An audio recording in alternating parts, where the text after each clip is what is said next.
بسم اللہ الرحمن الرحیم۔ السلام علیکم۔ سیرت النبی صلی اللہ علیہ وآلہ وسلم کی سیریز کے ساتھ ایک نئی ویڈیو کے ساتھ آپ کی خدمت میں حاضر ہے۔ اگر آپ نے ہمارا چینل ابھی تک سبسکرائب نہیں کیا تو ابھی سبسکرائب کیجئے تاکہ ہماری حوصلہ افزائی ہو سکے۔ شکریہ۔ مدینہ میں اسلام۔ مکہ میں رہ کر حضرت صلی اللہ علیہ وآلہ وسلم اسلام کی تبلیغ کے لیے جدوجہد کرتے رہے، لیکن قریش کی مخالفت میں بھی کمی نہیں ہوئی، جس کی وجہ سے 13 سالوں کی شبانہ روز جدوجہد کے بعد تبلیغ کا کام سست تھا۔ ایسی حالت میں اسلام کی تبلیغ کا ایک نیا باب کھلا، جس سے اسلام مکہ سے نکل کر مدینہ میں بھی پھیلا۔ مدینہ کے دو قبائل اوس اور خزرج قحطانی نسل کے تھے، ہر سال حج کے لیے آتے تھے۔ نبوت کے 11ویں سال ان قبائل کے چند آدمی حج کے لیے آئے۔ حضرت صلی اللہ علیہ وآلہ وسلم نے ان کے سامنے دعوت اسلام پیش کی، جس پر ان میں سے 6 آدمیوں نے عقبہ کے مقام پر حضرت صلی اللہ علیہ وآلہ وسلم کے ہاتھ پر بیعت کر کے اسلام قبول کر لیا۔ اسی مناسبت سے یہ بیعت عقبہ کہلاتی ہے، اور چونکہ پہلی بیعت تھی اس لیے بیعت اولیٰ کہتے ہیں۔ دوسرے سال 12 نبوی میں انہی قبائل کے 12 آدمیوں نے حضور اکرم صلی اللہ علیہ وآلہ وسلم کی دعوت توحید قبول کی، اور اسی مقام پر بیعت ہوئی جو بیعت عقبہ ثانیہ کہلاتی ہے۔ تیسرے سال یعنی 13 نبوی میں 72 افراد کو بیعت کا شرف حاصل ہوا، جو بیعت الآخر کہلاتی ہے۔ لوگوں نے جن باتوں پر حضرت صلی اللہ علیہ وآلہ وسلم سے بیعت کی تھی، ان میں پہلی چیز یہ تھی کہ ہم خدائے واحد کی عبادت کریں گے، ہم چوری اور زناکاری نہیں کریں گے، ہم کسی پر جھوٹی تہمت نہیں لگائیں گے، ہم اپنی اولاد کو قتل نہیں کریں گے، ہم نبی کی اطاعت ہر اچھی بات میں کریں گے۔ اس طرح 3 سال تک اوس اور خزرج کے افراد نے اسلام قبول کیا، اور اسلام مکہ سے نکل کر مدینہ کی حدود میں داخل ہوا۔ اسلام کی تعلیمات سے اہل مدینہ کو روشناس کرانے کے لیے حضرت صلی اللہ علیہ وآلہ وسلم نے مشہور صحابی مصعب بن عمیر رضی اللہ تعالی عنہ کو ان کے پاس بھیجا۔ مصعب بن عمیر رضی اللہ تعالی عنہ کو مدینہ میں خاطر خواہ کامیابی ہوئی، اور ان کی کوششوں سے مدینہ میں اسلام نے کافی ترقی کی۔ چند ہی دنوں کے بعد قبیلہ اوس کے سردار سعد بن معاذ اسلام لے آئے۔ ایک سردار کے ایمان لانے کا مطلب تھا کہ ان کے پورے قبیلے سے جلد اسلام قبول کرنے کی توقع تھی، اس لیے مسلمان کی تعداد میں دن بدن اضافہ ہوتا رہا، اور مدینہ میں مسلمانوں کی ایک بڑی جماعت پیدا ہو گئی جو اسلام کے سچے شیدائی تھے، اور اب اس بات کے خواہشمند تھے کہ حضور کریم صلی اللہ علیہ وآلہ وسلم کو مدینہ میں بلا کر قربت حاصل کریں، اور مسلمانوں کو قریش کے ظلم و ستم سے نجات دلائیں۔ اپنی اس خواہش کا اظہار اہل مدینہ نے حضور صلی اللہ علیہ وآلہ وسلم سے کیا، اور مدینہ آنے کی پرزور دعوت دی۔ ہجرت مدینہ۔ اہل مدینہ حضرت صلی اللہ علیہ وآلہ وسلم کو مدینہ آنے کی دعوت دیتے رہے، لیکن آپ صلی اللہ علیہ وآلہ وسلم اللہ تعالیٰ کے حکم کے بغیر اپنی جائے پیدائش کو چھوڑنا نہیں چاہتے تھے، اس لیے اہل مدینہ کی دعوت کو قبول نہیں کیا۔ لیکن قریش کی ریشہ دوانی اپنے عروج پر تھی، اور مسلمانوں کا جینا دوبھر ہو گیا تھا۔ ایسی حالت میں حضرت صلی اللہ علیہ وآلہ وسلم نے مسلمانوں کو ہجرت کا حکم دیا۔ اس طرح حضرت صلی اللہ علیہ وآلہ وسلم کی نبوت کے 13ویں سال ہجرت کا سلسلہ شروع ہو گیا۔ یہ صرف اسلام کی محبت، حضور صلی اللہ علیہ وآلہ وسلم کی عقیدت، خدا کی وحدانیت کا یقین تھا کہ گھر بار، وطن، عزیز و اقارب، کسی چیز کی پرواہ کیے بغیر مسلمان بے سر و سامانی کی حالت میں اپنے وطن عزیز سے نکل کر دیار غیر میں جا بسے۔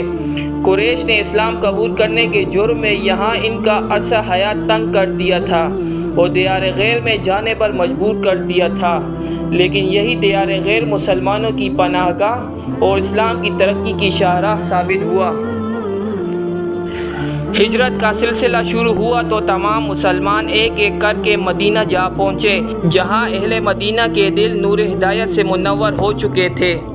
اور رسول کریم صلی اللہ علیہ وآلہ وسلم حکم الہی کے منتظر تھے کہ جب خدا کی طرف سے حکم ملے گا تو اس پر عمل کریں گے۔ ادھر مسلمانوں نے مدینہ پہنچ کر اطمینان کا سانس لیا۔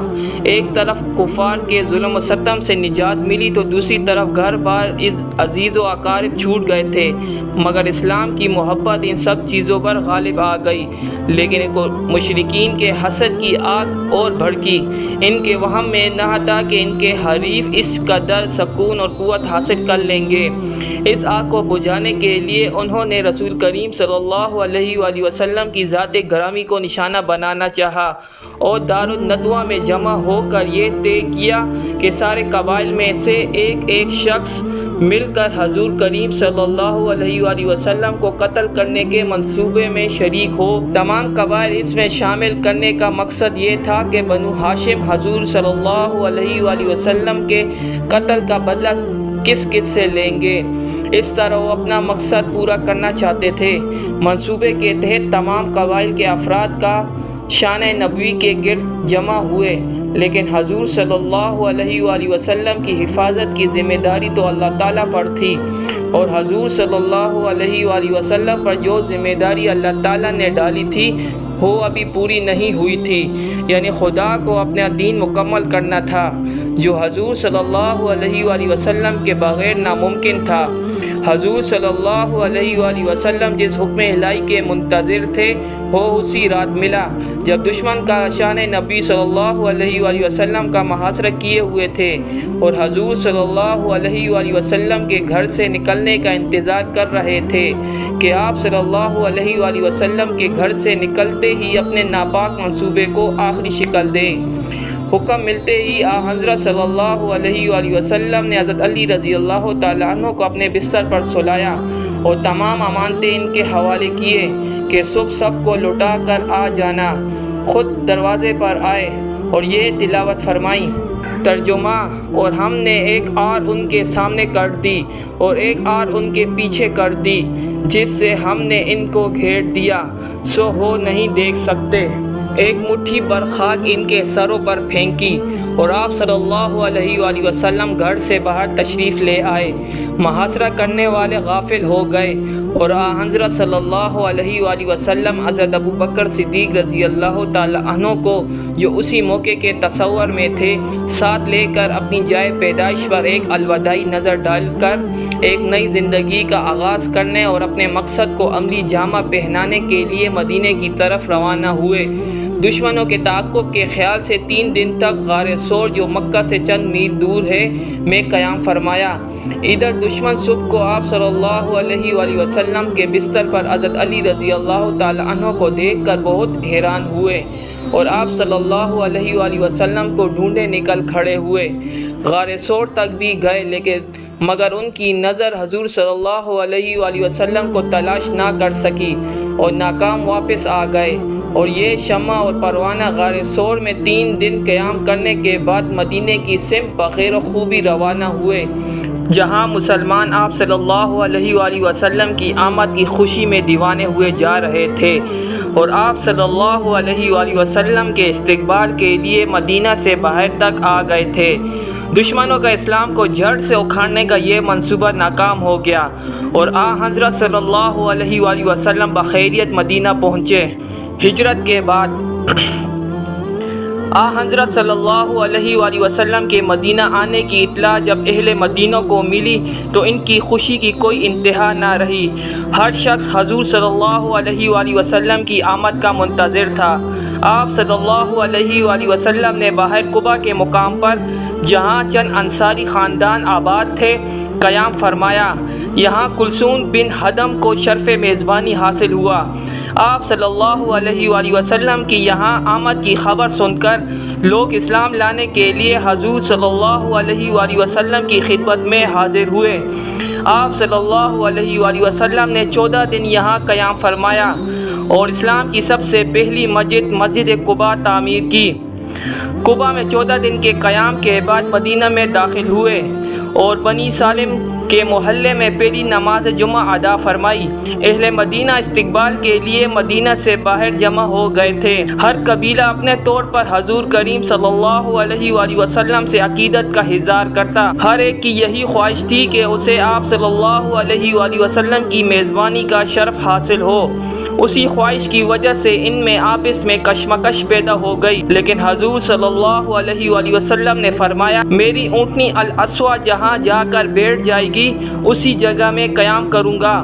چنانچہ یہ سعادت حضرت ابو ایوب انصاری رضی اللہ تعالیٰ عنہ کے حصے میں آئی، کیونکہ حضور صلی اللہ علیہ وآلہ وسلم کی اونٹنی حضرت ابو ایوب انصاری رضی اللہ تعالیٰ عنہ کے گھر کے پاس رکی اور آپ صلی اللہ علیہ وآلہ وسلم نے 7 ماہ تک ان کے گھر میں قیام فرمایا۔ مدینہ میں آپ صلی اللہ علیہ وآلہ وسلم نے ایک مسجد تعمیر کرنے کا ارادہ فرمایا اور بنی نجار کی زمین قیمت دے کر خریدی۔ صحابہ کے ساتھ مل کر ایک مختصر مسجد تعمیر کی۔ مسجد کی تعمیر کے بعد باجماعت نماز کا قیام عمل میں آیا، کیونکہ اس سے پہلے نماز باجماعت ادا نہیں ہوتی تھی۔ اسی وقت حضرت عمر فاروق رضی اللہ تعالیٰ عنہ کی رائے سے اذان کا طریقہ بھی رائج ہوا۔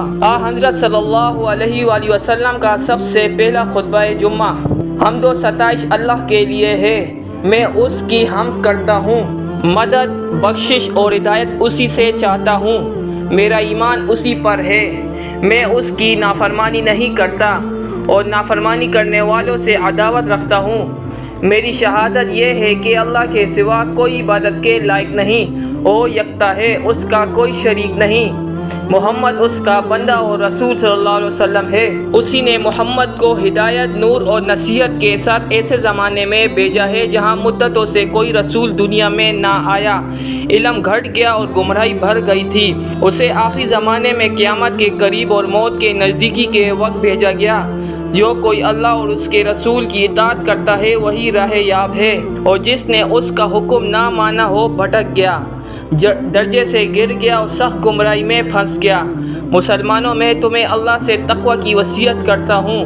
بہترین وصیت جو مسلمان سے کرتا ہے وہ یہ ہے کہ اسے آخرت کے لیے آمادہ کرے اور اللہ سے تقوی کے لیے کہے، لوگوں جن باتوں سے اللہ نے تمہیں پرہیز کرنے کو کہا ہے ان سے بچتے رہو، اس سے بڑھ کر نہ کوئی نصیحت ہے اور نہ اس سے بڑھ کر کوئی ذکر ہے۔ مسلمانوں، اپنے موجودہ اور آئندہ ظاہر اور خفیہ کاموں میں اللہ سے تقوی کو پیش رکھو، کیونکہ تقوی والوں کی بدیاں چھوڑ دی جاتی ہے اور اجر بڑھا دیا جاتا ہے۔ تقوی والے وہ ہیں جو بہت بڑی مراد کو پہنچ جائیں گے۔ یہ تقوی ہی ہے جو اللہ کی بیزاری، عذاب اور غصے کو دور کرتا ہے۔ یہ تقوی ہی ہے جو چہرے کو درخشاں، پروردگار کو خوشنود اور درجہ کو بلند کرتا ہے۔ رشتہ اخوت، وہ لوگ جو مکہ سے ہجرت کر کے آئے تھے، مہاجرین ایسی حالت میں آئے تھے کہ اسلام کی خاطر گھر بار، ساز و سامان سب کچھ چھوڑ کر آئے تھے۔ حضرت صلی اللہ علیہ وآلہ وسلم کے لیے مدینہ آنے کے بعد پہلا مسئلہ ان لوگوں کی آبادکاری کا تھا۔ آپ صلی اللہ علیہ وآلہ وسلم نے اس سلسلے میں ایک نہایت قدم اٹھایا، انصار و مہاجرین کو اسلام کے رشتے اخوت میں منسلک کر دیا، ایک ایک مہاجر کو ایک ایک انصار کے سپرد کر دیا، جنہوں نے مہاجرین کے ساتھ بالکل اپنے بھائیوں جیسا سلوک کیا اور فیاضی اور ایثار کا جو ثبوت دیا وہ اسلام کی تاریخ کی اہم مثال ہے۔ وہ مہاجرین جو مدینہ آنے کے بعد اپنے آپ کو تنہا محسوس کر رہے تھے، اپنے انصار بھائیوں کے اس ایثار سے اس قدر متاثر ہوئے کہ اپنا وطن عزیز و اقارب چھوڑنے کا غم بھول گئے۔ انصار اور مہاجرین میں اتحاد و یگانگت پیدا ہوئی جس کی مثال تاریخ میں نہیں ملتی۔ اس سلسلے میں قرآن میں ارشاد ہے، تم آگ کے گھڑے کے کنارے کھڑے تھے، اللہ تعالیٰ نے تمہیں بچا لیا۔ ہجرت کی اہمیت و نتائج۔ حضرت صلی اللہ علیہ وآلہ وسلم کا مکہ سے مدینہ تشریف لے جانے کا واقعہ تاریخ اسلام میں ایک تاریخی موڑ کی حیثیت رکھتا ہے، کیونکہ مسلمانوں کی اصل زندگی ہجرت کے بعد ہی سے شروع ہوتی ہے۔ ہجرت کی اہمیت مختلف لحاظ سے ہے۔ ہجرت کے بعد مسلمانوں کو ایک مرکز مل گیا۔ اس سے پہلے مکہ میں نہ وہ آزادی کے ساتھ مل سکتے تھے اور نہ تجارت کر سکتے تھے اور نہ ہی عبادت۔ مدینہ میں وہ آزاد تھے، ان پر کسی قسم کی پابندی نہیں تھی۔ مکہ میں مسلمانوں پر کفار مکہ طرح طرح کے مظالم ڈھاتے